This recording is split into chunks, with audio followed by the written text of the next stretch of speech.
Hi and welcome back to part 2 of the ATOL Scritti build. Apologies for the delay. I didn't quit making videos, but some other priorities got in the way. But here we go.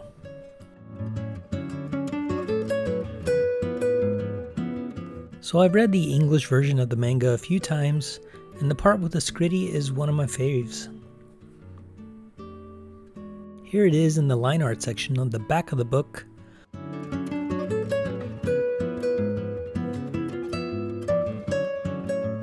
Along with the headliner and Fatima. Their images will be useful, as you'll see later. And here are a few more images just to get you excited.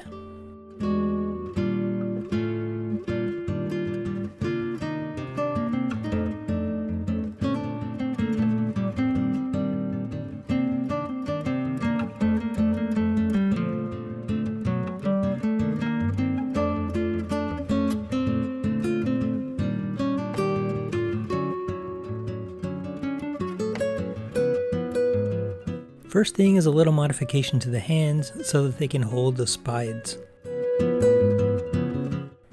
I basically need to cut the fingers and reposition them.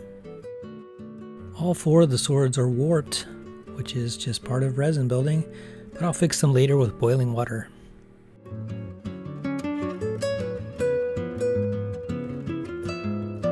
So let's get started on the fingers.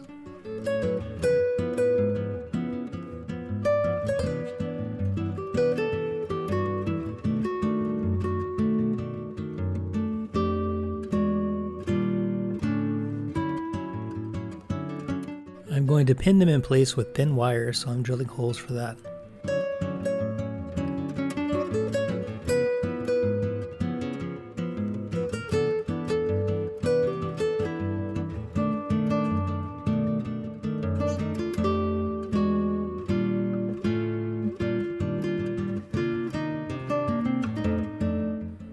After almost mixing them up, I decided to use these tins to keep the left and right separate.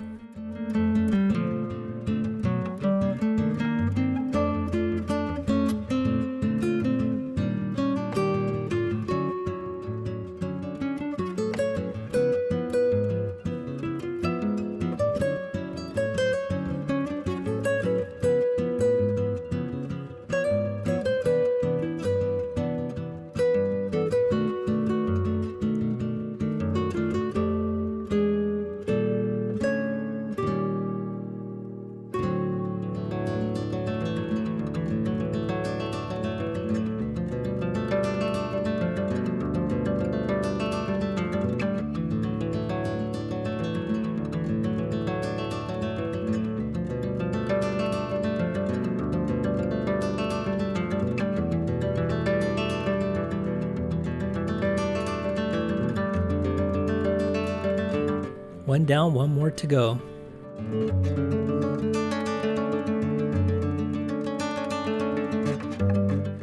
And this is what it looks like when it's attached. Next up, I'm going to create a Fatima cockpit. I'm going to cut the hatch off, starting with this scribing tool.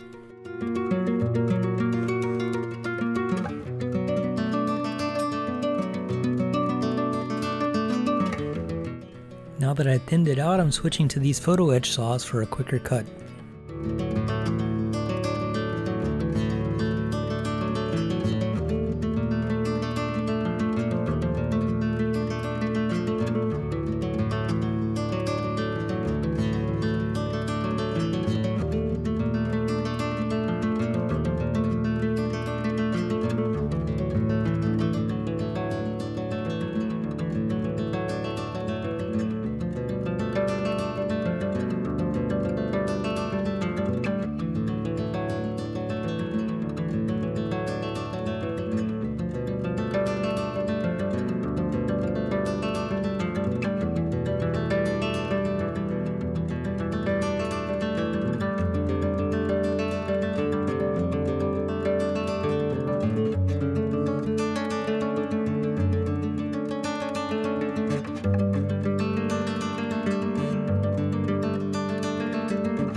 I need to bore out a hole for the cockpit And I have this little USB rotary tool that I got from Amazon. I'm gonna use that.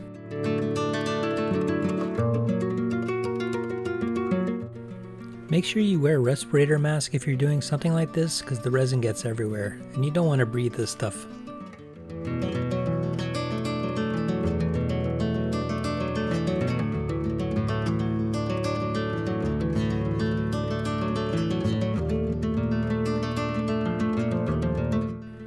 And that's pretty much the basics. I just need to make the interior now.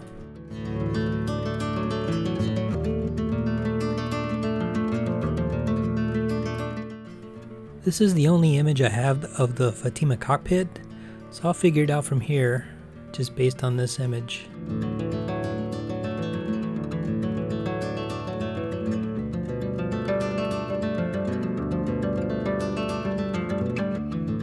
First thing I want to do is detail the underside of the hatch. It's pretty plain. And the interior. I have all these leftover photo etch sets from past builds, so I'm going to find bits to use from them. I'm not really looking for specific shapes or parts, I'm just looking for stuff that looks cool.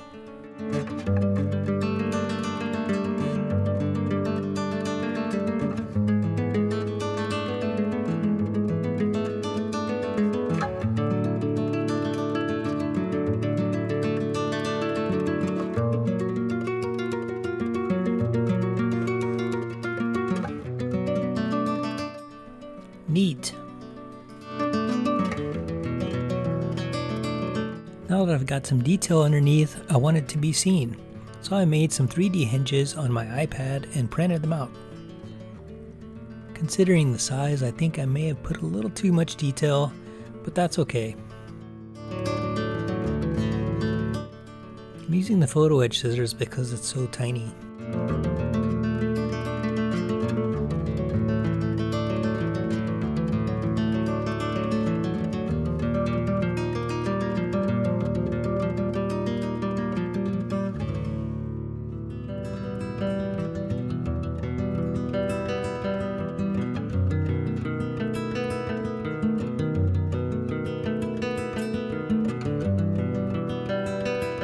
Here are the headliner and Fatima again, Bangja and Spalituda. I'm showing you because I'm going to make some figures of them. I'm using some 1/100 architectural figures as a starting point.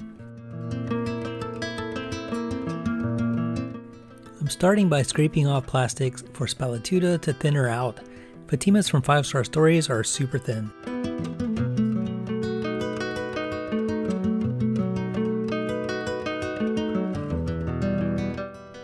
After some carving, here's where it's at, but I need to add some to her shoulders and skirt.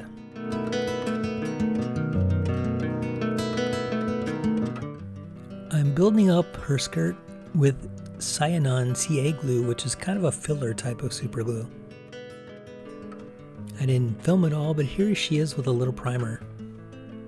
I still need to add a little detail, so I'm using epoxy sculpt to build it up more.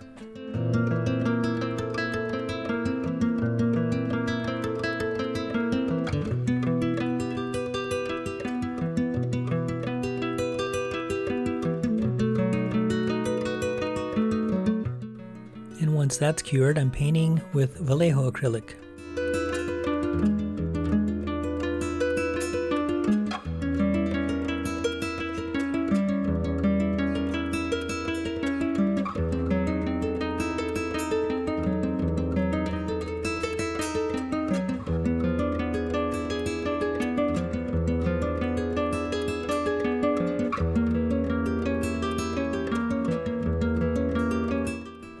Next up is Bangja.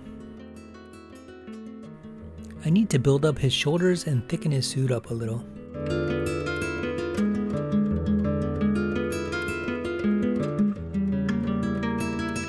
And here he is after some putty and sculpting.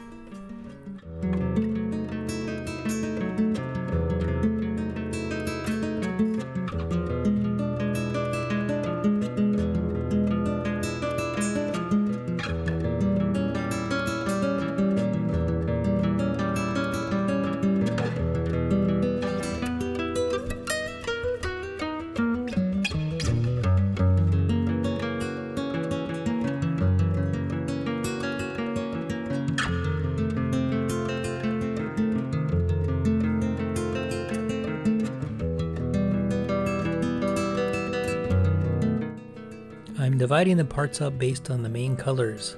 This is the color manual. There are two main colors, the yellow and the gray frame color. The rest are mostly just detail bits.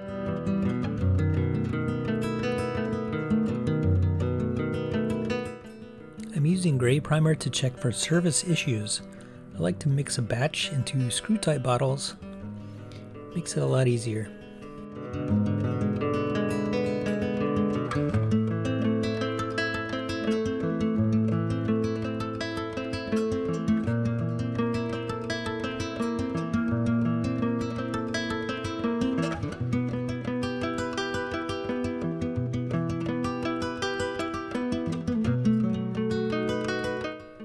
After that, you can see what parts need cleanup. There's still a bit left to do on this. Mostly some mold lines that I missed, and maybe a bubble here or there. And once everything's clean, it's time to add color.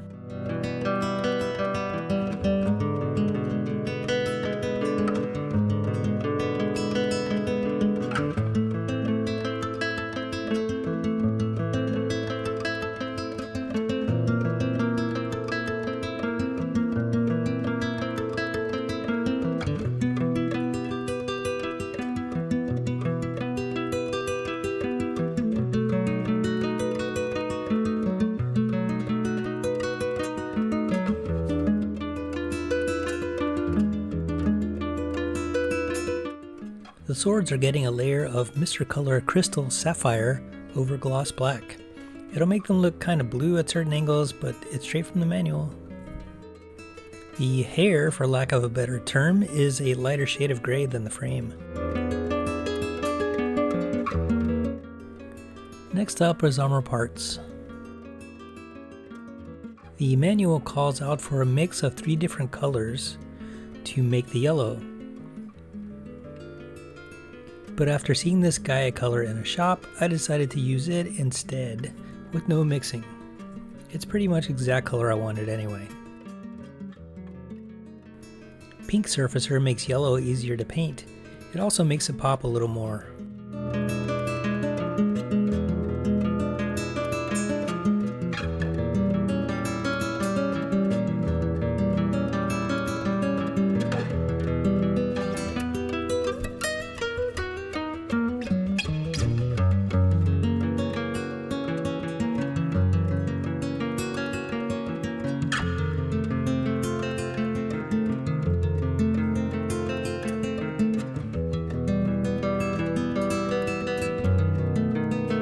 Next, I'm painting the back of the armor and other details that'll be the frame color. Some are easier to paint with a brush, so I mixed up some matching color with Vallejo. The top of this piece also needs to be the darker frame color.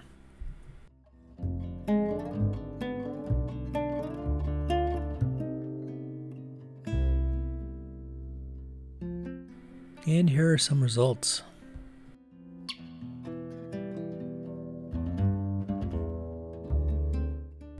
For the parts that are larger, it's easier to mask and airbrush. Plus, there's less chances of visible brush strokes.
Now I need to paint the center part of the veils.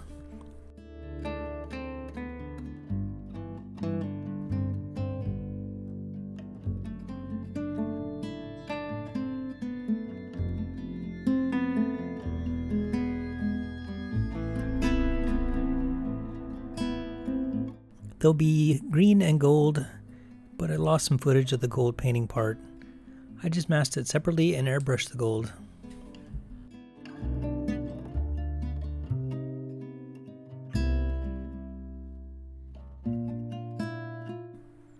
The eye camera needs to be a metallic red. I decided to mask it using silly putty since the surrounding area is so uneven. It's a common tool for modelers. There are even official copies like the AK camouflage putty, which is basically the same thing but comes in black. Personally, I prefer this normal one because I've had the AK version leave black stains on my models, requiring touch-ups.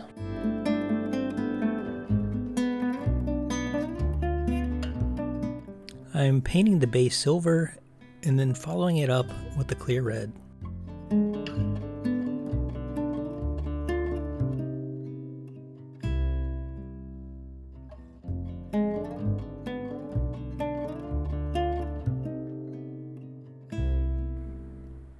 Now that everything's painted, let's panel line.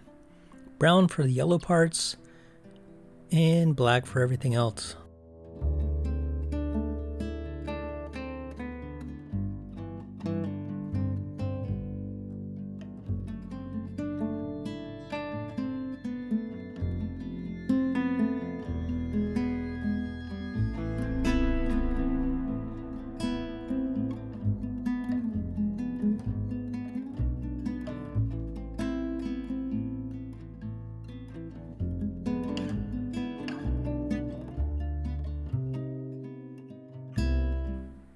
After it's dry, clean up with lighter fluid and a swab.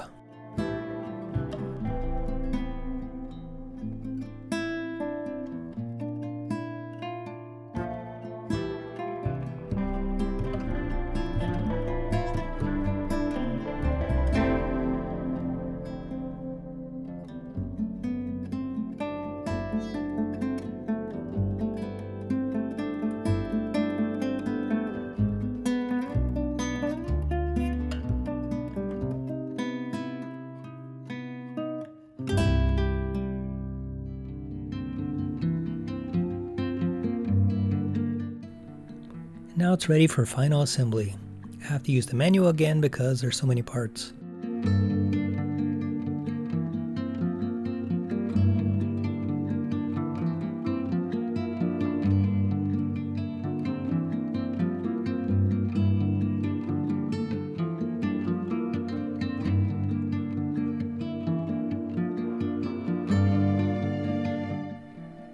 Make sure you take your time and triple check the fittings so you don't get glue where there shouldn't be, or scratch any parts.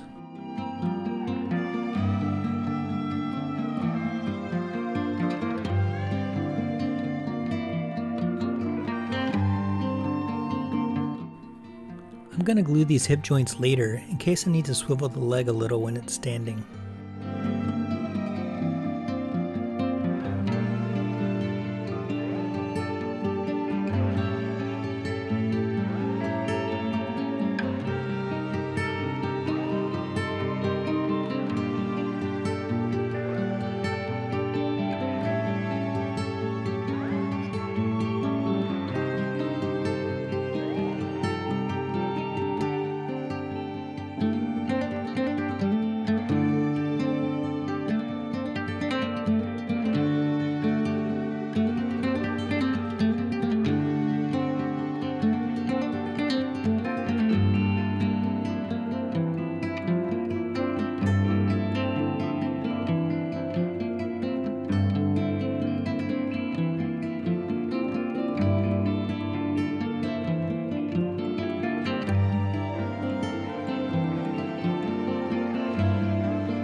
I'm leaving the veils unglued so I can swap it out easily.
Alright, the mortar head is done, but I'm not finished yet.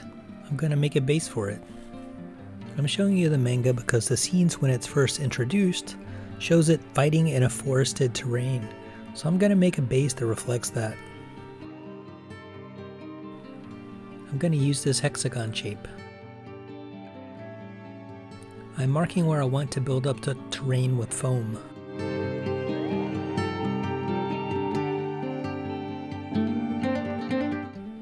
I'm mostly using a kitchen knife for the larger cuts and a hobby knife for the smaller cuts.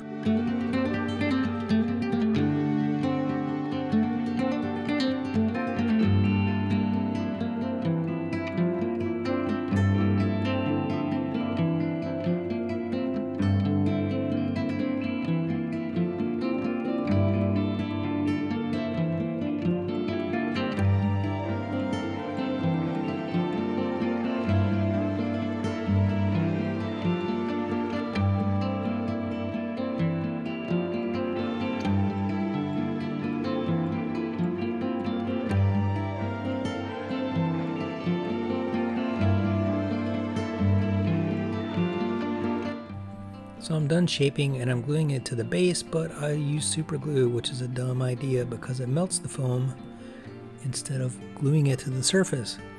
But it ended up holding okay, so no big deal. Later I switched to PVA glue. For the groundwork, I'm using my trusty Cellular clay. Just spread it on the base and let it dry. A little goes a long way. I've literally had the same bag for over 30 years and have made quite a few bases with it.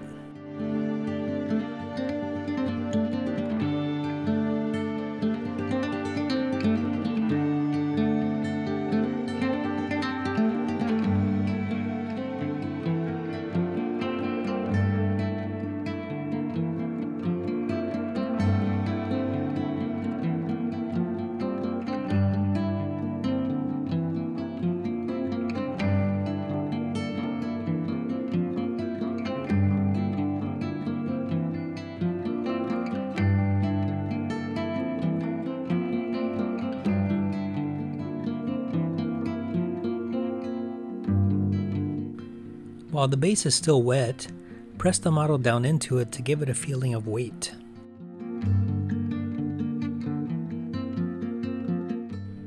Make sure you remove it while it's drying or else it'll stick to it and you won't be able to take it off. Now that it's dry, I'm going to add in some trees. I got these from a model train shop a couple cities down. They're the most realistic I could find locally and the size seems right. You can build your own or even 3D print them these days, but I didn't want to do too much work.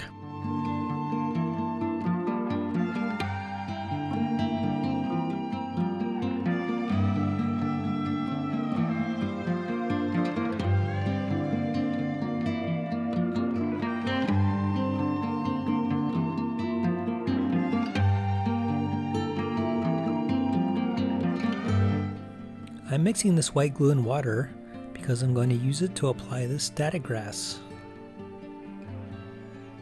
It's easiest to work in small sections. As you can see, mine is brown. The color doesn't really matter much since I'm going to paint it anyway. I should also note that this stuff can get everywhere, so put down some paper or something to catch the excess. The paper also makes it easier to fold and scoop the rest back into a bag when you're done.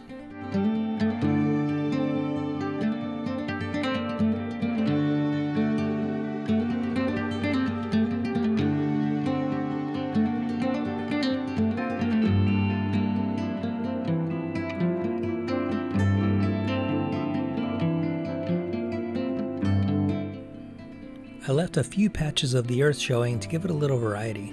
And now for paint. Starting with a black base to give it an even color and to act as shadows for the brighter colors. Other than the surfacer, I'm going to be using Vallejo air paints.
And here's the final model.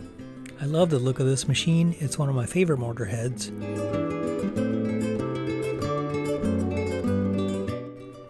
The overlapping armor gives it an unusual style compared to other mortar head designs. It took a while, but I had a lot of fun building it.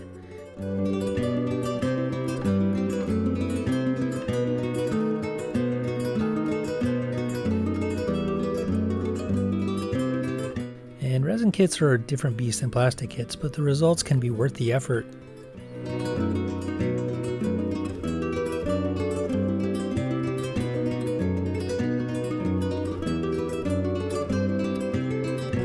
And once again, thanks for watching.